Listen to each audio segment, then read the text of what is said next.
বাড়ি বংশের নামে একটা ইউনিয়নের নাম করা হয়েছে। ওনার দুই সন্তানের নামে, দিগন্ত এবং সীমান্ত, দুই সন্তানের নামে দুইটা ইউনিয়নের নাম করা হয়েছে। এটা যদি বর্তমান সময়ের একটা পরিস্থিতি হয়। মাননীয় স্পিকার, আপনাকে ধন্যবাদ। আমি শফিকুল ইসলাম, পটুয়াখালী 2 বাউফল। দুর্নীতি দমন কমিশন বিষয়ে যে কমিশন শিরোনাম 55 যে দাবি, সেখানে 300 টাকা হ্রাস করার যে প্রস্তাব, তার বিষয়ে আমি 2-3টি বিষয় কথা আপনার সামনে উপস্থাপন করতে চাই।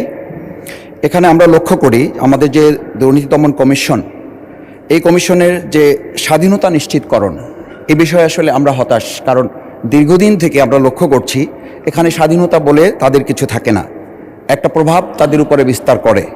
চেয়ারম্যান ও কমিশনার নিয়োগ স্বচ্ছ অংশগ্রহণমূলক যে সার্চ কমিটি করার কথা, সেটিও আমরা লক্ষ্য করি না, বরং পছন্দ আলোকে আমাদের চিন্তা, দৃষ্টিভঙ্গি এবং একটা আদর্শকে সামনে রেখে সেখানে তাদেরকে দেওয়া হয়।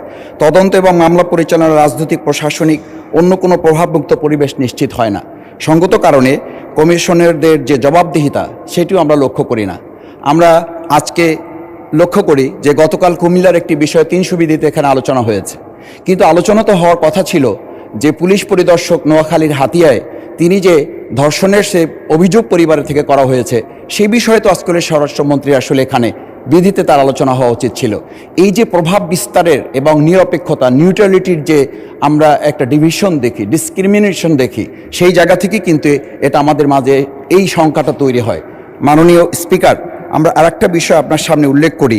কমিশনারদের বিরুদ্ধে অভিযোগ তদন্তের জন্য স্বাধীন অভিযোগ মূল্যায়ন বোর্ড যে গঠন করার কথা, থাকার কথা, সেটির ক্ষেত্রেও আমরা খুবই দুশ্চিন্তা এবং উদ্বিগ্নের মধ্যে থাকি।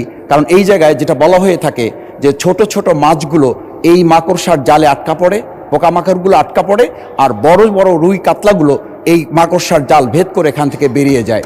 সঙ্গত কারণে এই দুর্নীতি দমন কমিশনকে একটা নখ দন্তহীন বাঘ হিসাবে তুলনা করা হয়। মাননীয় স্পিকার, আর একটা বিষয় বলি, সেটা হচ্ছে এই দুর্নীতি দমন কমিশনে যারা এখানে ভূমিকা পালন করেন, ডিজিটাল ফরেনসিক, সাইবার অপরাধ, অর্থ পাচার, বিশেষ করে এই যে 18 লক্ষ কোটি টাকা পাচার হয়েছে, এই পাচার রোধে বা এই পাচার করা টাকা ফিরিয়ে আনার ক্ষেত্রে তাদের সাথে আমি যতটুকু কথা বলার সুযোগ বিভিন্ন সময় হয়েছে, সরকারের সদিচ্ছার যে অভাব থাকে, সেই সদিচ্ছার অভাব থেকে এটা হয় না। কোনো কোনো ক্ষেত্রে প্রভাব বিস্তারের একটা বিষয় আমরা লক্ষ্য করি। সেই জায়গায় আমি প্রস্তাব করছি উচ্চ পর্যায়ে দুর্নীতির বিরুদ্ধে সমান প্রয়োগ, যে সমান প্রয়োগটা আমাদের করার কথা, রাজনৈতিক ব্যক্তি, সরকারি কর্মকর্তা, ব্যবসায়ী, প্রভাবশালী যে কোনো ব্যক্তির বিরুদ্ধে, বিশেষ করে যদি মিডিয়ার সাথে সম্পৃক্ত কোনো প্রভাবশালী ব্যক্তি হন, তাহলে তার ধারের কাছেও যাওয়ার সুযোগ কখনো কখনো এই দুর্নীতি দমন কমিশনে যারা কাজ করেন তাদের হয় না।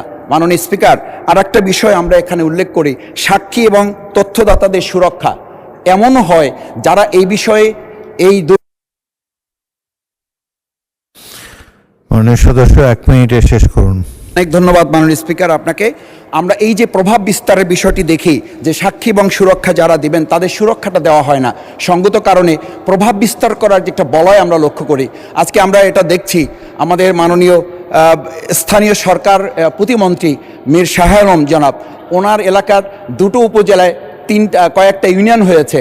একটা ইউনিয়নে ওনার পরিবারের, ওনার বংশের নামে, মীর বাড়ি বংশের নামে একটা ইউনিয়নের নাম করা হয়েছে।